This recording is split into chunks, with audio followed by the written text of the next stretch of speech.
Bonjour messieurs, nous poursuivons notre analyse des notions de citoyen et de humain, d'homme, au sens général du terme. Nous l'avons déjà abordé dans le glossaire, mais qui est juste une définition que l'on donne à ces mots, de mon point de vue. Donc là, c'est plus un débat ouvert qui s'ouvre sur ces notions d'humain et d'homme. Ça paraît un petit peu curieux, mais vous allez vite comprendre de quoi il s'agit dans le cadre du cercle du renouvellement constitutionnel citoyen, évidemment, ça va de soi. Mais justement, ça va peut-être pas tant de soi que cela de nos jours, et donc c'est pour ça qu'il faut peut-être y revenir. Donc je vais présenter mon écran. Alors, donc, citoyen versus humain. De quoi s'agit-il? Bon, déjà, c'est de donner une première définition de ces deux mots. Humain ou homme, hein, homme avec un grand H. Oui, alors on entend un gling-gling. Donc, l'humain, l'homme, dont il est question ici, donc c'est l'homme en tant qu'espèce, en tant qu'animal de l'espèce donc Homo sapiens, l'espèce humaine. Le citoyen, c'est déjà un petit peu c'est très différent, puisque c'est certes un homme, avec un grand H, mais qui est membre du peuple, et donc qui a la nationalité du pays dans lequel ce peuple, pour simplifier, dira, a le pouvoir dans une démocratie, admettons, hein, pour simplifier, pour aller à l'essentiel. Le citoyen, en définitive, est réputé accepter le contrat social au sens rousseauiste du terme, et dès lors, il a droit de citer, hein, il a le droit d'exter dans la cité, d'ester en justice, de donner son avis, de participer à la politique du pays, et en contrepartie, il y a évidemment un certain nombre de devoirs qui s'appliquent aux citoyens. Donc, quel est redevable le citoyen à la société? On voit bien qu'il y a une différence sensible, justement, entre le citoyen et l'homme ordinaire, qui peut être de n'importe quel pays, voire de pas de pays du tout, hein, pour certains peuples. Alors, justement, ces notions de peuple, de nation et de pays, je rappelle les définitions que j'en avais données précédemment, qui sont celles que nous avons retenues pour rédiger la constitution proposée par une perspective de la 6e République. Donc le peuple, communauté humaine bâtie sur une culture commune, c'est-à-dire sur une langue, un territoire, un art de vivre et une référence civilisationnelle partagée. Voilà ce que nous proposons comme définition du peuple. Donc une culture commune. La nation, quant à elle, c'est un projet politique qui indique la volonté d'un peuple de partager un destin commun, donc de faire une vie ensemble et d'avoir un destin commun, de développer ensemble une politique particulière, de faire donc ce qu'on appelle une nation. Excuse-moi, Luc, lorsque tu dis nous, c'est nous un P6R, mais donc juste pour celui qui visionnera cette vidéo, nous, ce n'est pas donc les 3 personnes, mais donc voilà, juste précise que ce n'est pas forcément Jean-Charles et Christian, quoi, voilà. Oui, bah, de toute façon, dans le glossaire, hein, j'ai rappelé. Oui, mais le nous, je reviens sur le nous. Oui, tu dis nous. C'est voilà. Ce qu'on propose, effectivement. J'y reviens, ça va être essentiellement, justement, tiré de ce qu'on a fait dans notre Constitution, parce que mais notre Constitution, c'est des choses qui sont. Il y a un contexte. Il n'y a pas de nous dans le CRC, il n'y a pas de nous, de toute façon. C'est un cercle. Oui, mais tu l'utilises et tu continues à dire on propose, etc. Mais ce n'est pas nous, Christian et Jean-Charles. Nous ne sommes pas concernés par ce nous et ce on. Et je voulais le préciser. Voilà. Oui. Très bien fait. Alors, donc, la nation, donc projet politique d'un peuple synthétisant la volonté de partager un destin commun. Et un pays, c'est donc une nation ou un ensemble de nations qui ont dont le projet politique est accompli, c'est-à-dire qui a réussi à avoir un territoire délimité avec des frontières. On va par exemple citer le peuple catalan, par exemple, qui fait partie de ce que certains appellent l'État espagnol, qui font nation, et donc qui ont un projet politique, pour certains d'entre eux, ou les Corses, qui ont un projet politique donc qui s'appuie par exemple sur le peuple corse ou le peuple catalan, donc, en plus un projet politique de partager un destin commun qui leur soit propre, et donc, mais eux n'ont pas encore de pays, ils ne sont pas parvenus à disposer d'un pays. Voilà la cohérence de ces différentes définitions. Donc on voit bien que selon ces acceptions, au moins, même si on a une définition un peu différente, comme peut le dire Jean-Charles, de ces mots, les humains et les hommes, ou les hommes, c'est effectivement différent de la notion de citoyen. Et il y a une dimension politique immédiate dans la notion de citoyen qui n'existe pas dans l'homme, qui est une espèce humaine, qui est une espèce de nature. Et je dirais que la première conclusion importante qu'on peut tirer de cela, c'est qu'il n'existe pas de cette notion qu'on nous rabâche et que beaucoup de gens répètent et se font leur, de citoyen du monde. Ça n'existe pas. Il n'y a pas de citoyen du monde. Cette notion n'a absolument aucun sens. Sauf s'il y avait un jour l'humanité tout entière qui se serait mis d'accord pour avoir un destin politique commun, ce qui n'est pas le cas à ce jour. Il y a certes peut-être des embryons, des tendances qui vont vers ça, mais nous sommes bien loin d'avoir ce qu'on appellerait un gouvernement mondial et des choses comme ça.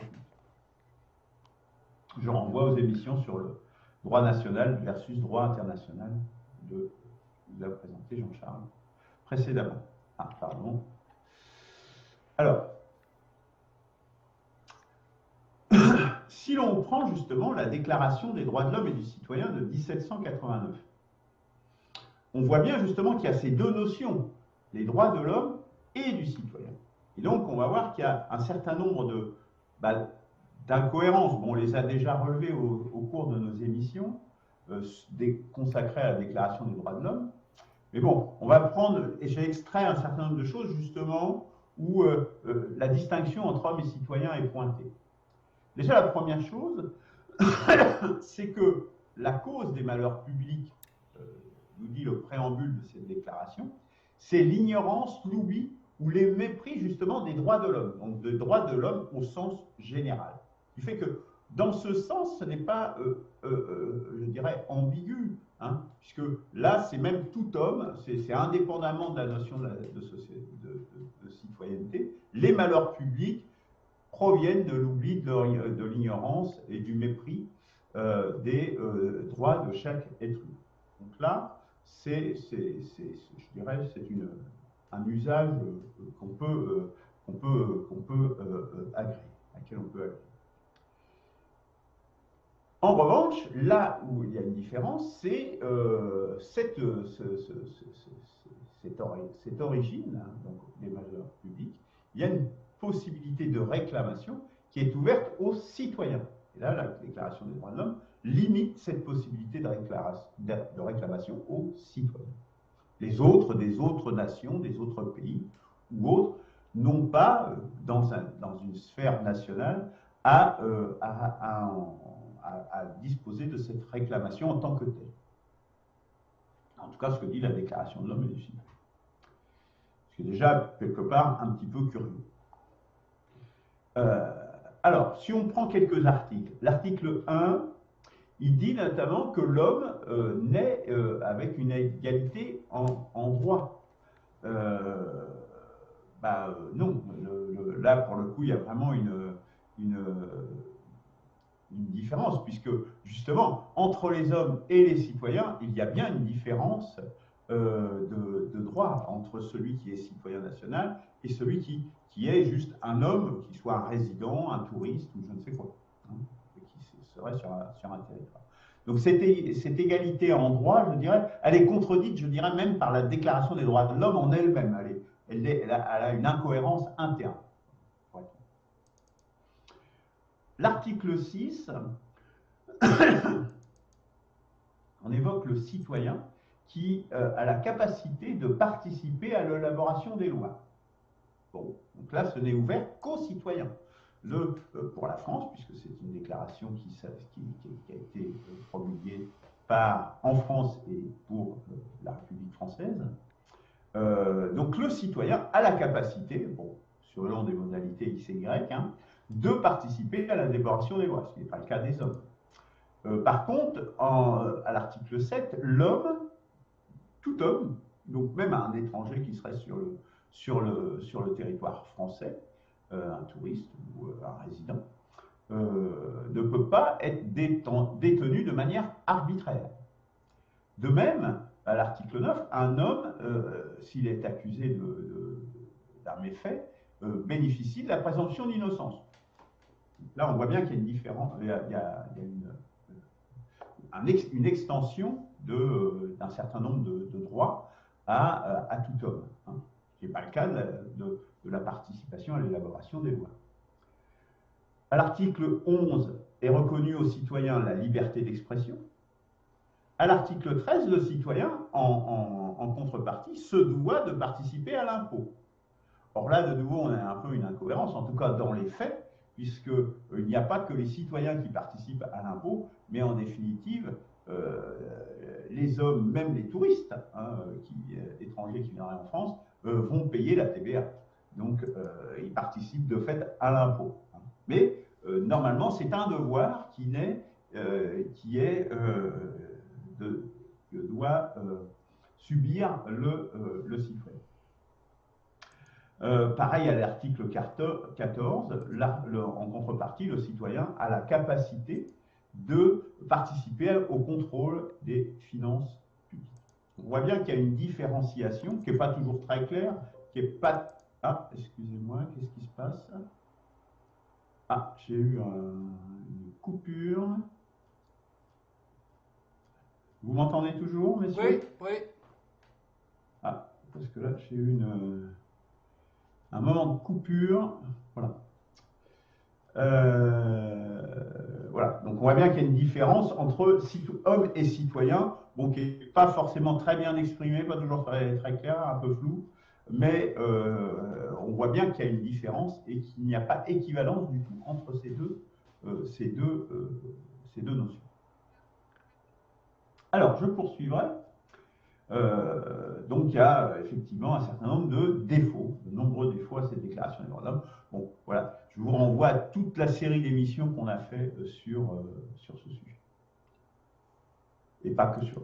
Et donc, si on creuse un peu plus, on voit bien qu'au travers de ces différences et de la citoyenneté, notamment, il y a différentes notions qui sont importantes. La notion de contrat social, la notion évidemment de citoyenneté, et ce qui en découle, les droits civils, donc de toute personne civile, et les droits civiques.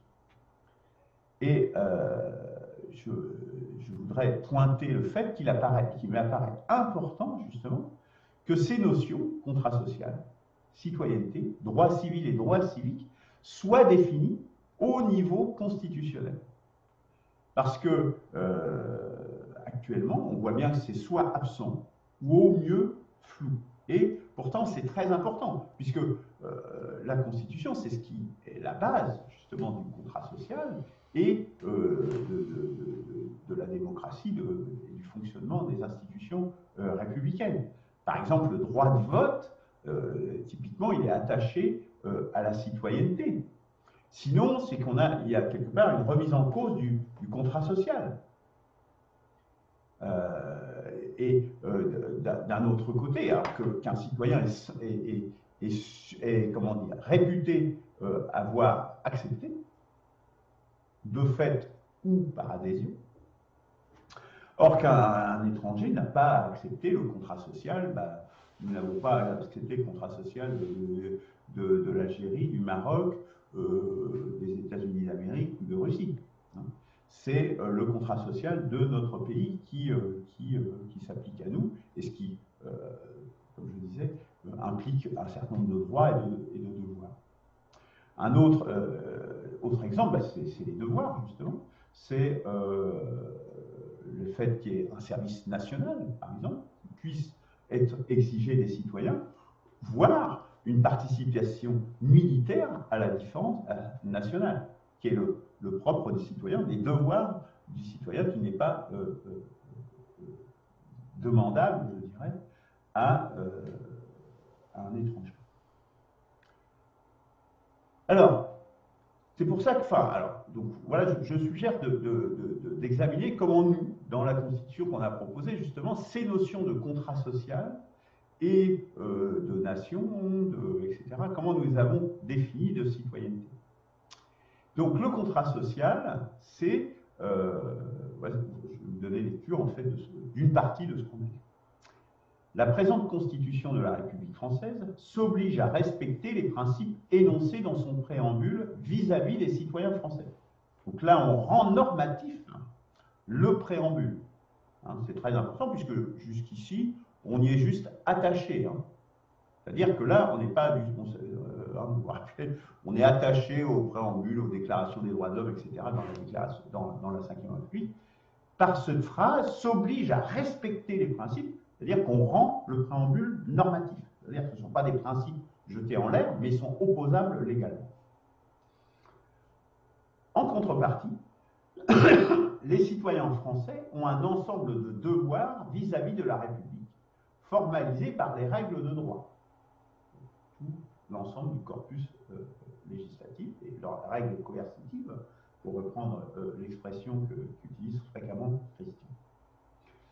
Ainsi, se forme le contrat social entre la République et la nation. La nation, qui, je le rappelle, en l'occurrence, nous l'avons exprimé de cette façon-là, la France est la nation du peuple français. C'est aussi un pays. Pour ce qui concerne la citoyenneté, la qualité de citoyen français vaut acceptation du contrat social. Alors, si on va un peu plus loin, on va justement distinguer ces notions de droit civil et droit civique. Conformément aux besoins de l'âme, égalité. Tout être humain, donc voilà, tout être humain, donc là on vient à la notion d'homme, quel que soit son sexe et ses origines, peut être citoyen français. Alors, je n'ai pas repris l'intégralité de l'article, mais il y a un certain nombre de conditions qui sont explicitées dans la suite de l'article. Toutefois, certains citoyens français en sont partiellement exclus, car ils ne jouissent pas de leurs droits civils et civiques selon les conditions définies dans l'annexe, et donc annexe à la Constitution, annexe 5 en l'occurrence, droits civils et civiques. C'est-à-dire que c'est important justement que ces limitations des droits qui sont définis dans la Constitution soient eux-mêmes partie de la Constitution. Enfin, c'est la vieille plaisanterie que nous avons bien souvent rencontrée, où on dit vous avez le droit de faire ci, mais ça sera limité par la loi. Et à partir de là, la loi peut limiter, y compris aujourd'hui, on parle de limiter les propos tenus dans le cadre privé. Vous voyez à quel niveau on est arrivé de contradiction par rapport au principe énoncé. Donc non, c'est important justement que ce soit la Constitution qui précise ça, et qui précise notamment ce que sont les droits civils et ce que sont les droits civiques. C'est ce que nous avons tenté de faire. Donc les droits civiques désignent l'ensemble des prérogatives attachées à la personne, donc à tout être humain, à tout homme, indépendamment de sa citoyenneté. Et en particulier aux résidents, puisque c'est quand même ceux-là qui sont les plus je dirais, intéressants du point de vue légal, ce sont les résidents étrangers qui sont sur le territoire français.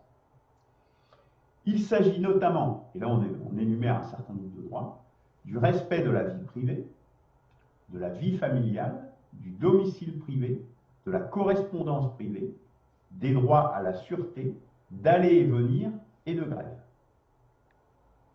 Donc voilà les droits civils qui sont reconnus, je dirais, et qui sont attachés à la personne et en particulier aux résidents sur le territoire.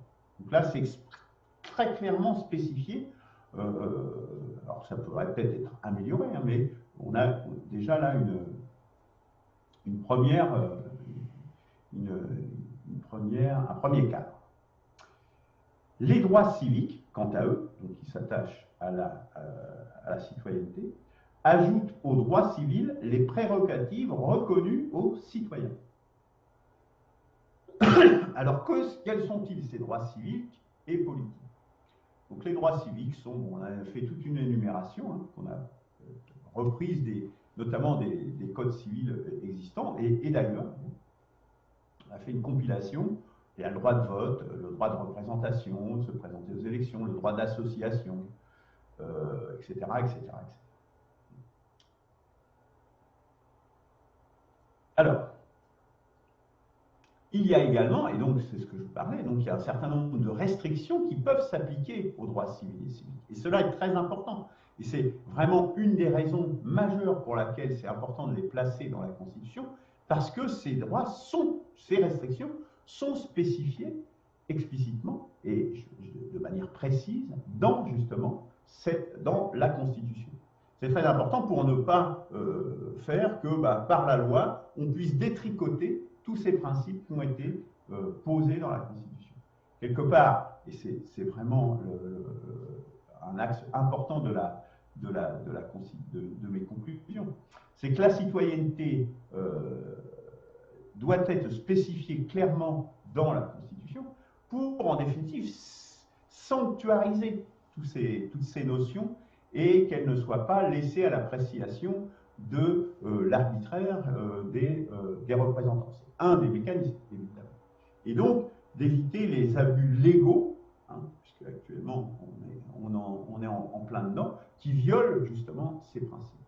Et du coup, on se retrouve, et c'est l'arnaque, la trappe-nigo, je dirais, dans laquelle on se trouve, notamment avec la Déclaration des droits de l'homme et du citoyen, c'est qu'on a juste de belles déclarations qui sont trompeuses, mais qui en définitive sont contournées dès que ça n'arrange le pouvoir.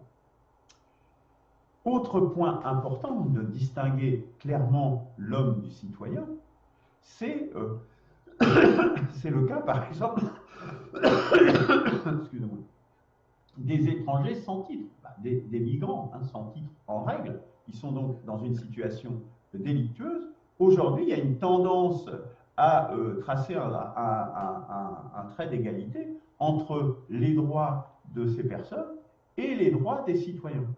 Non, il n'y a pas équivalence des droits, et je pense que justement, c'est important de le spécifier dans l'endroit qui formalise le contrat social entre la nation et la République et ses citoyens dans la Constitution. Voilà, messieurs, la raison de cette présentation et de cette distinction forte qui me semble importante de faire entre hommes, humains et citoyens. Voilà. Luc, ton problème, c'est les étrangers. C'est-à-dire que à l'époque de la DDHC, ce mélange qu'on constate effectivement, cette alternance de termes dans les différents articles qui sont déclinés, l'homme, alors tu as une phrase qui commence par l'homme fait ceci, et le citoyen, donc, bon. Alors, on peut dire, comme j'ai tendance à le dire moi, bon, pour eux c'est identique. Bon, ça c'est mon interprétation. Pour eux c'est pareil, homme, citoyen. Alors effectivement, il y a cette idée de l'homme universel, de l'homme allégorique, qui est ramené, enfin, ou qui a également l'étiquette de citoyen compte tenu des nouvelles tables de la loi qu'on est en train d'écrire. Bon. Voilà, ça tu peux l'enlever, c'est le truc de Jean-François Le Barbier.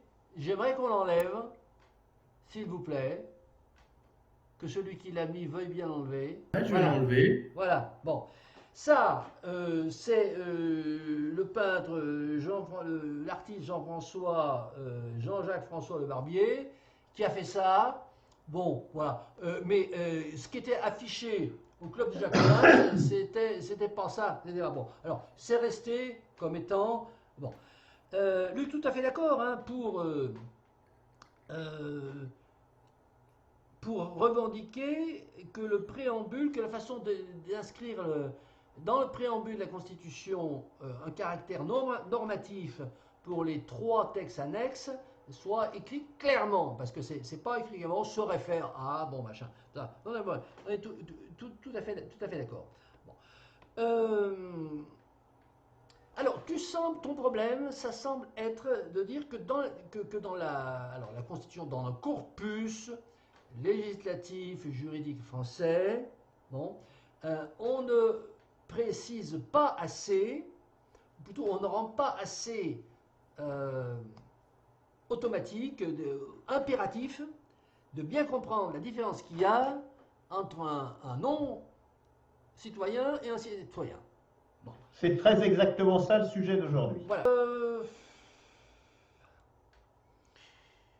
Est-ce que vraiment ce qui est écrit dans la Constitution française et derrière tous les codes juridiques fait en sorte qu'on aboutit à ce que tu appelles des abus légaux, et là j'aimerais bien que tu nous en cites un ou deux, qu'on comprenne ce que c'est que ces abus légaux, des abus légaux qui permettent d'attribuer, bon, je vais parler clairement, d'attribuer aux étrangers des droits qui n'existent pas dans la Constitution.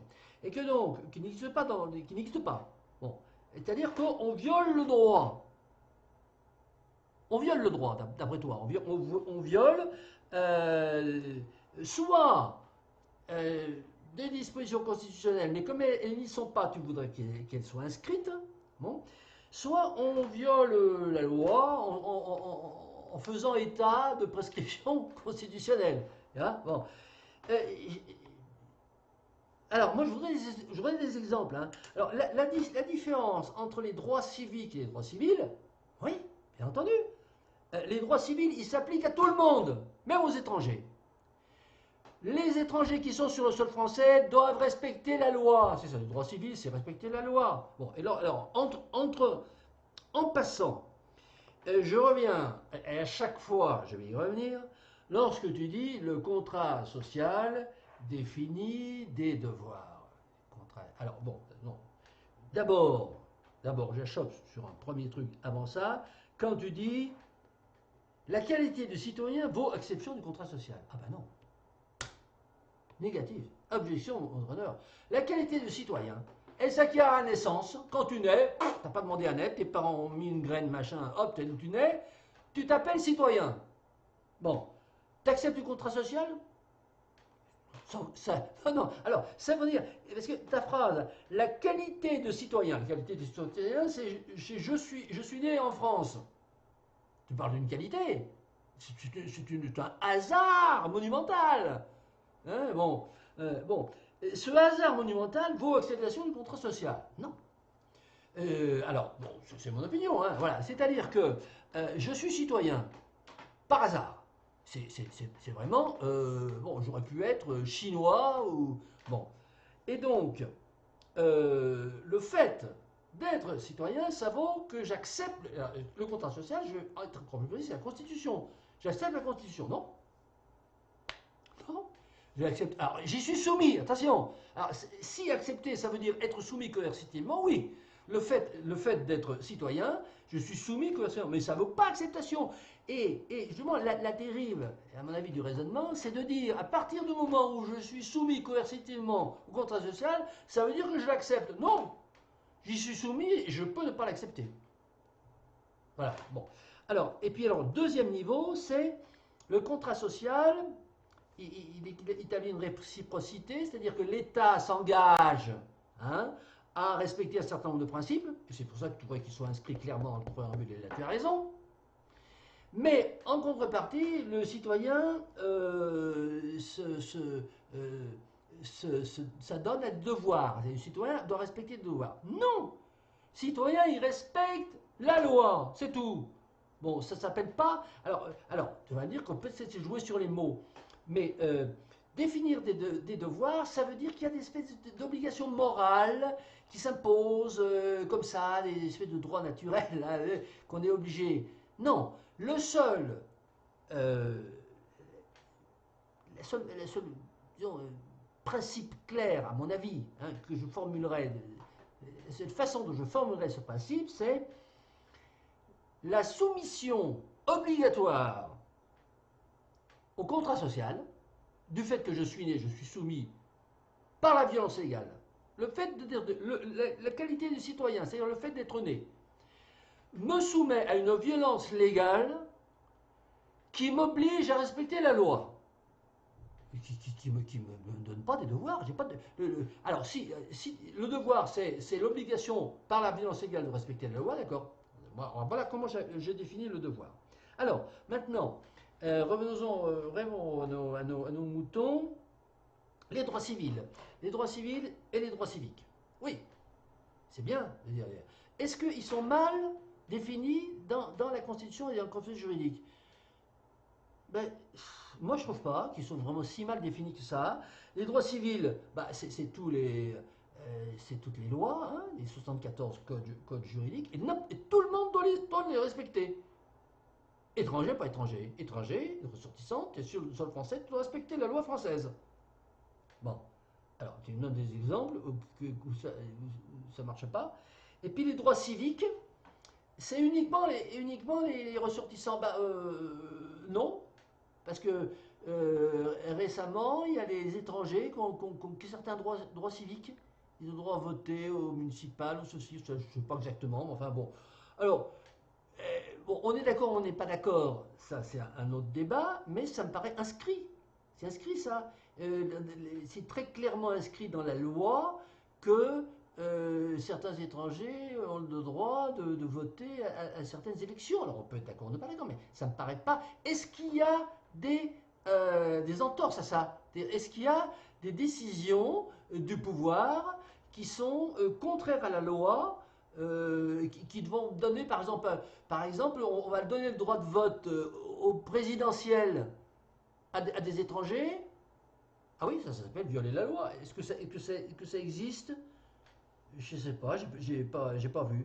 Voilà. Alors, et puis dernière chose, inscrire dans la Constitution les limitations, justement, aux droits civils. Parce que tu dis, avec raison, que les droits civiques, il y a des restrictions.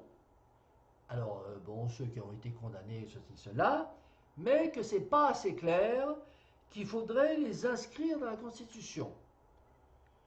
Alors,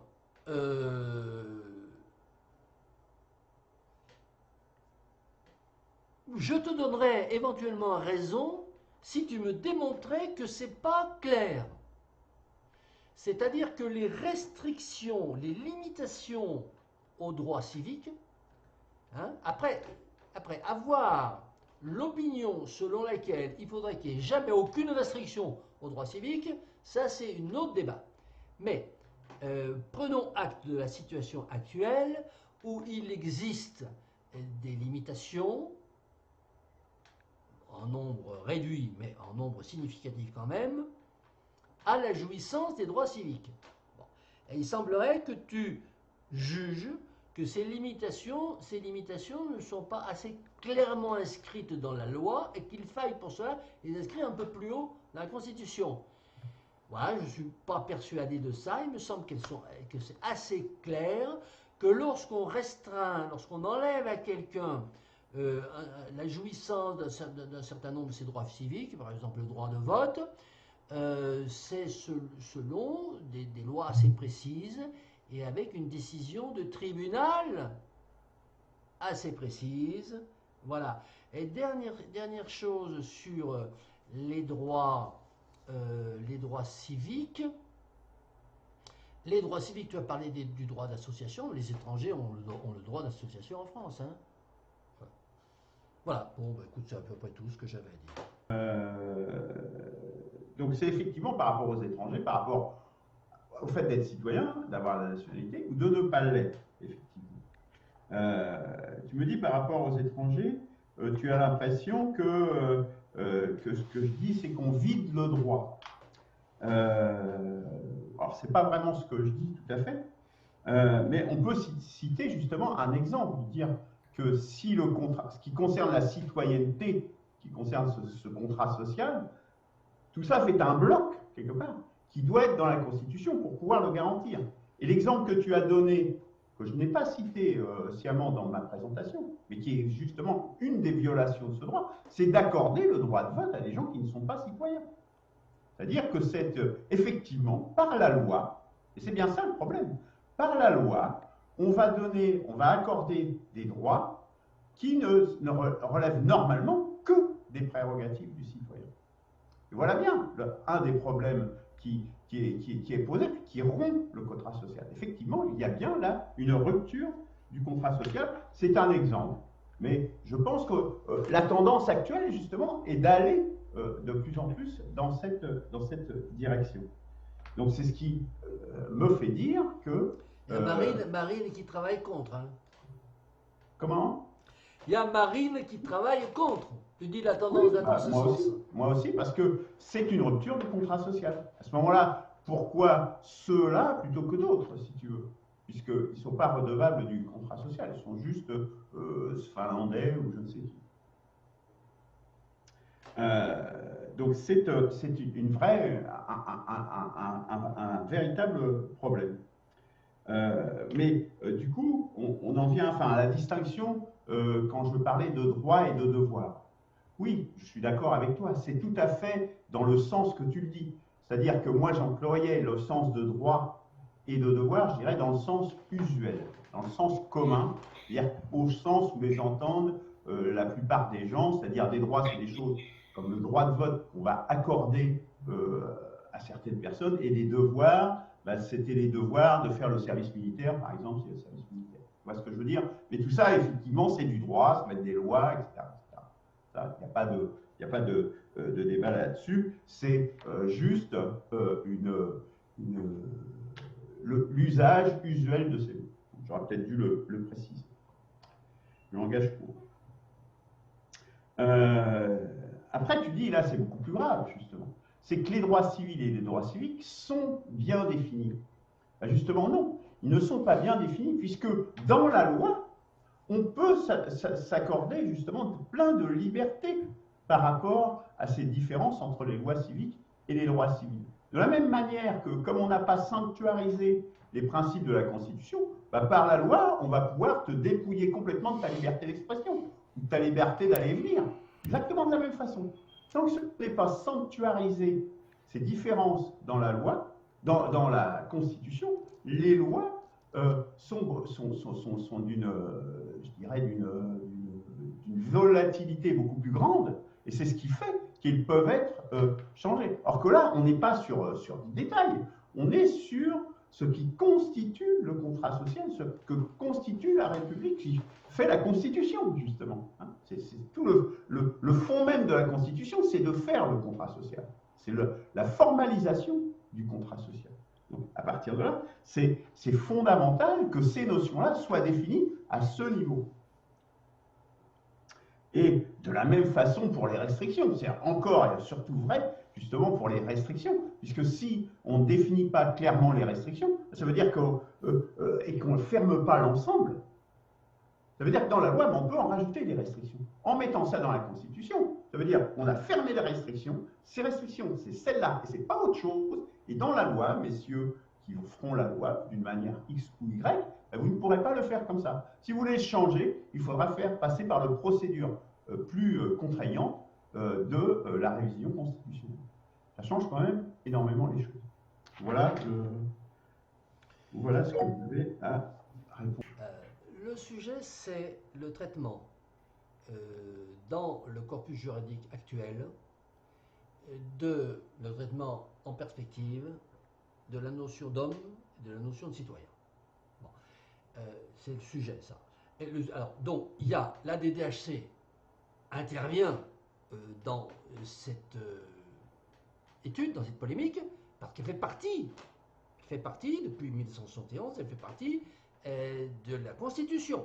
Donc et elle intervient, je dirais, beaucoup, parce qu'elle est le texte qui parle le plus de cette dualité, qui utilise le plus la dualité homme. Elle dit une fois homme, elle dit une fois citoyen. Donc on parle du droit actuel, on parle de la Déclaration des droits de l'homme qui fait partie du droit actuel. On va lire toute l'historique sur la Déclaration des droits de l'homme, c'est très intéressant, mais à mon avis, ça ne peut être pertinent que si ça aboutit à une interprétation actuelle de la Déclaration des droits de l'homme, c'est-à-dire la façon dont le fonctionnement de la justice et de la loi actuellement est impacté plus ou moins par cette dualité homme-citoyen. Ce qu'il faut retenir, c'est cette notion d'homme allégorique qu'on a évacué disons, de la loi, hein, qu'on a évacué des tables de la loi pour en faire un citoyen réglementé par 140 000 règles coercitives. Bon, je crois qu'il faut avoir ça à l'esprit, c'est qu'au départ, le législateur, alors là, je pense qu'il est pertinent de parler de celui de 1789, le législateur, il a eu cette allégorie de l'homme absolu, hein, il l'a réduit, tortillé, il a transformé en une posture d'homme soumis à la loi. Bon. Et aujourd'hui, que reste-t-il, hein, de nos hommes et de nos citoyens? Ben, il nous reste cette dualité entre des droits civiques et des droits civils qui vont s'appliquer à tous les hommes, dans cet homme allégorique, hein, et puis des droits civiques qui, a priori, sont dévolus uniquement aux citoyens.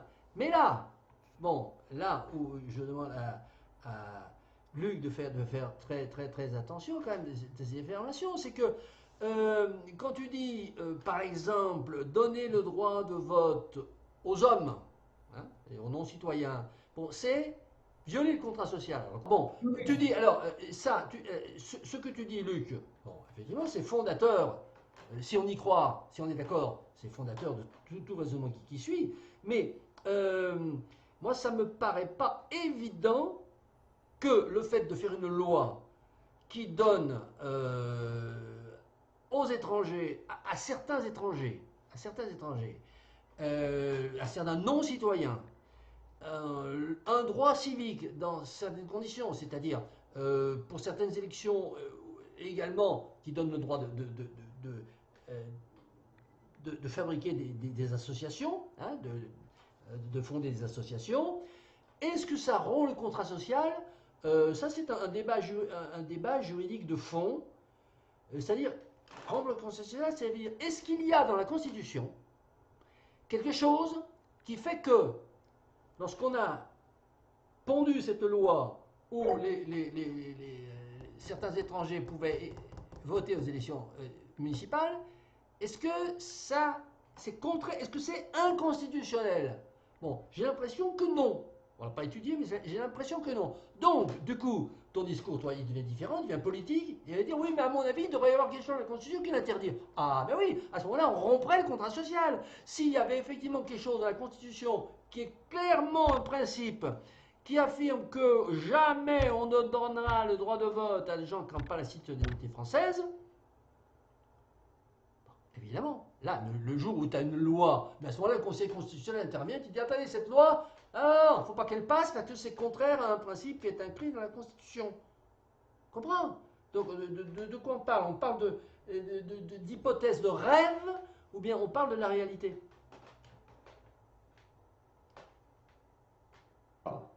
Bah, on parle on se projette, c'est le but du CRC, c'est de se projeter justement dans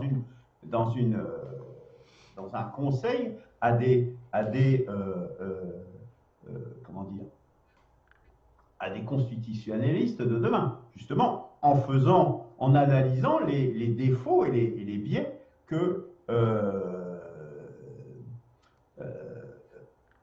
qui en sortent, si tu veux. Alors, effectivement, sur le droit, pour moi, effectivement, le vote des étrangers tel qu'il a été établi par la loi aux élections, alors je ne sais plus, je crois que c'est les élections locales et les élections européennes, pour lesquelles d'autres Européens ont le droit de vote. Oui, je pense que ça, y compris dans la Constitution actuelle, il faudra peut-être l'étudier de près, mais quand on dit tous les citoyens sont égaux à ses yeux et sont admissibles à dignité, place, emploi public et leur capacité sans distinction, bon, ça c'est pour l'élection, mais je ne suis pas sûr qu'il puisse d'ailleurs que certains ressortissants européens ne peuvent pas se présenter sur les listes d'ailleurs. Donc là, ça violerait très clairement l'article 6 de la DDHC. Et puis je crois qu'il y a une expression de la nation et qui n'en émane expressément. Bon, je ne sais plus, je recherche l'article, mais je ne le retrouve pas. Nul corps, etc. ne peut donc, si c'est des gens qui ne sont pas des nationaux, évidemment, ils ne peuvent pas, ils n'en émènent pas expressément. Je pense que, y compris dans la Constitution actuelle, ça serait sans doute inconstitutionnel. Mais on sait bien que le Conseil constitutionnel ne joue pas son rôle, il le joue à géométrie variable. Hein, ça montre bien justement que...